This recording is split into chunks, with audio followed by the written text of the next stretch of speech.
ನಮಸ್ಕಾರ, ಬನ್ನಿ ಸ್ನೇಹಿತರೆ, ನಾವು ಇವತ್ತು ಇಂಗ್ಲಿಷ್ ನಲ್ಲಿ ಕೆಲವೊಂದು ಪ್ರೋಸಲ್ ವರ್ಬ್ಸ್ ಅಂತ ಕಲಿಯೋಣ. ಪ್ರೋಸಲ್ ವರ್ಬ್ಸ್ ಅಂದ್ರೆ ಜೋಡು ನುಡಿಗಳು ಅಂತಾನು ಕರಿಬಹುದು ಅಥವಾ ಒಂದು ನುಡಿಗಟ್ಟು ಅಂತ ಕರಿಬಹುದು.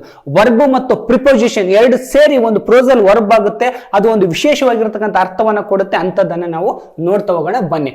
ಒಂದನೇದು ಬ್ಯಾಕ್ ಆಫ್. ಬ್ಯಾಕ್ ಆಫ್ ಅಂದ್ರೆ ಹಿಂತಿರುಗು ಅಂತ. ಬ್ಯಾಕ್ ಆಫ್ ಅಂದ್ರೆ ಹಿಂದೆ ತಿರುಗು ಅಂತೇಳಿ ಅರ್ಥ. ಎಕ್ಸಾಂಪಲ್ಸ್ ನೋಡೋಣ.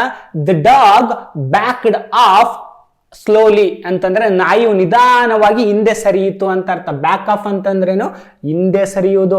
ಆ ಬ್ಯಾಕ್ ಆಫ್ ಅಂತಂದ್ರೆ ಹಿಂದಕ್ಕೆ ಬಂದ್ಬಿಡೋದು ಅಂತ ಅರ್ಥ. ಓಕೆ.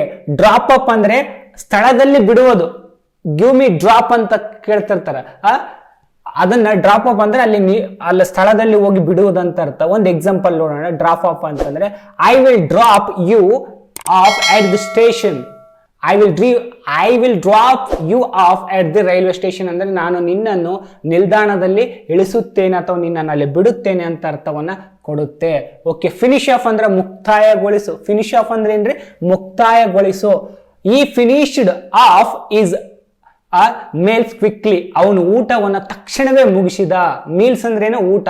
ಈ finished of is a meals quickly. ಅವನು ಬೇಗನೆ ಊಟ ಮಾಡಿದ ಅಂತ ಅರ್ಥ. ಸೆಂಡ್ ಆಫ್ ಅಂದ್ರೆ ನಿಮಗೆ ಗೊತ್ತಿದೆ, ನಾವು ಸೆಂಡ್ ಆಫ್ ಪಾರ್ಟಿ ಮಾಡೇ ಮಾಡ್ತೀವಿ. ಸೆಂಡ್ ಆಫ್ ಅಂದ್ರೆ ಕಳಿಸುವುದು ಅಂತ ಅರ್ಥ. V sent off the packages yesterday. Package ಅಂದ್ರೆ ಪ್ಯಾಕೇಜ್ಗಳು ಏನೇನು ವಸ್ತುಗಳನ್ನ ಪ್ಯಾಕೇಜ್ ಮಾಡ್ತಾವ ನಿನ್ನೆನೆ ಕಳಿಸಿದೀವಿ ಅಂತ ಅರ್ಥ. ವಿ ಸೆಂಟ್ ಆಫ್ ಅಂತ ಕೇಳ್ತಾನೆ. ಸೆಂಡ್ ಆಫ್ ಗೆ ನೆಕ್ಸ್ಟ್ ವರ್ಬ್ ಏನು? We to sent off. We sent off the packages package yesterday. ನಾವು ನಿನ್ನೆನೆ ಕಳಿಸಿದೀವಿ ಅಂತ.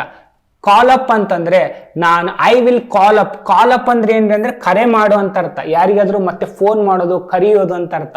I will call up my friend tonight. ನಾನು ನನ್ನ ಸ್ನೇಹಿತನನ್ನು ಇಂದು ರಾತ್ರಿ ಫೋನ್ ಮಾಡಿ ಕರಿತೀನಿ ಅಥವಾ ಫೋನ್ ಮಾಡ್ತೀನಿ ಅಂತ ಅರ್ಥವನ್ನು ಕೊಡುತ್ತೆ. ಕಾಲ್ ಅಪ್ ಅಂತಂದ್ರೆ ಅವರಿಗೆ ಮಾತಾಡೋದು, ಅವ್ರ ಜೊತೆ. ಕಾಲ್ ಅಪ್ ಅಂದ್ರೆ ಅವ್ರ ಜೊತೆ ಮಾತಾಡೋದು, ಅವರನ್ನ ಕರೆಯುವುದು. ಸ್ಟ್ಯಾಂಡ್ ಅಪ್ ಅಂದ್ರೆ ಎದ್ದು ನಿಲ್ಲೋ, ನಿಮಗೆ ಗೊತ್ತಿದೆ. ಆದ್ರೆ ಇದು ಸಂದರ್ಭ ಬೇರೆ ಬೇರೆ ರೀತಿಯಿಂದ ಬಳಸ್ತಾ ಹೋಗ್ತೀವಿ. ಸಂದರ್ಭ ಸ್ಟ್ಯಾಂಡ್ ಅಪ್. ಸ್ಟ್ಯಾಂಡ್ ಅಪ್ ಅಂದ ಬೆಂಚ್ ಅಂದ್ರೆ ಬೆಂಚಿನ ಮೇಲೆ ನಿಲ್ಲು ಅಂತ ಅರ್ಥ. ಬಟ್ ಇಲ್ಲಿ ಏನಾಗಿದೆ? Stand up for the your rights.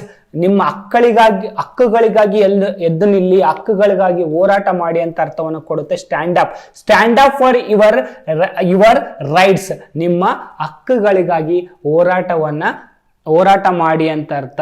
ನಿಲ್ಲಿ ಅಂತ ಅರ್ಥ. ಹೋರಾಟ ಮಾಡಿ ನಿಲ್ಲಿ ಅಂತ ಅರ್ಥವನ್ನ ಕೊಡುತ್ತೆ. ಎದ್ದು ನಿಲ್ಲಿ ಅಂತ ಅರ್ಥ. ಕ್ಯಾಚ್ ಅಪ್ ಅಂದ್ರೆ ಮತ್ತೆ ನಾನು ನಿನಗೆ ಸಿಗ್ತೀನಿ ಅಂತ. ಕ್ಯಾಚ್ ಅಪ್ ಅಂದ್ರೆ ಮತ್ತೆ ಸಿಗ್ತೀನಿ ಅಂತ. ಕ್ಯಾಚ್ ಅಪ್ ಅಂತಂದ್ರೆ ಮತ್ತೆ ಸಿಗ್ತೀನಿ. Let us catch up next week. ಮುಂದಿನ ವಾರ ಭೇಟಿ ಆಗೋಣ. ಮುಂದಿನ ವಾರ ನಾವು ಭೇಟಿ ಆಗೋಣ ಅಂತೇಳಿ ಅರ್ಥವನ್ನ ಕೊಡುತ್ತೆ. ಬ್ರೇಕಪ್ ಅಂದ್ರೆ ಸಂಬಂಧವನ್ನ ಮುರಿದುಕೊಳ್ಳೋದು, ಸಂಬಂಧವನ್ನ ಬೇರೆ ಮಾಡಿಬಿಡೋದು, ದೂರ ಆಗೋದು.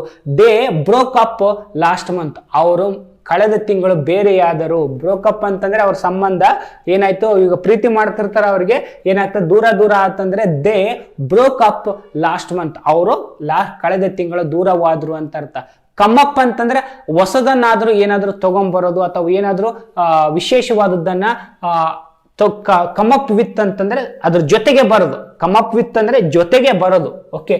Come up something urgent. Come up ಏನೋ ಒಂದು ವಿಷಯ, ಏನೋ ಒಂದು ಅರ್ಜೆಂಟ್ ಐತೆ ಬಾ ಅಂತ. ಇದ್ರ ಜೊತೆ come up with money, come up with people. ಯಾರ ಜೊತೆ ಆದ್ರೂ ದುಡ್ಡು ಆದ್ರೂ ತಗೊಂಬ ಅಥವಾ ಜನನಾದ್ರೂ ಕರ್ಕೊಂಬ ಅಂತ. Come up with something urgent. ಏನು ಅರ್ಜೆಂಟ್ ಇದೆ? Come up with people. Come up with your mother, come up with your sister ಅಂತಾನು ಹೇಳ್ಬೋದು. ಯಾರನ್ನಾದ್ರೂ ಕರ್ಕೊಂಬ, ಜೊತೆಗೆ ಕರ್ಕೊಂಬರೋದು. ಕಮ್ ಅಪ್ ವಿತ್ ಅಂದ್ರೆ ಏನಾದ್ರೂ ಜೊತೆಗೆ ತರುವುದಂತದ್ದು ಅಂತ ಅರ್ಥವನ್ನು ಕೊಡುತ್ತೆ. ಗಿವ್ ಅಪ್ ಅಂತಂದ್ರೆ ಬಿಟ್ಟು ಬಿಡು ಅಂತ. ಗಿವ್ ಅಪ್ ಅಂತಂದ್ರೆ ಏನು? ತ್ಯಜಿಸುವುದು, ಬಿಟ್ಟು ಬಿಡೋದು.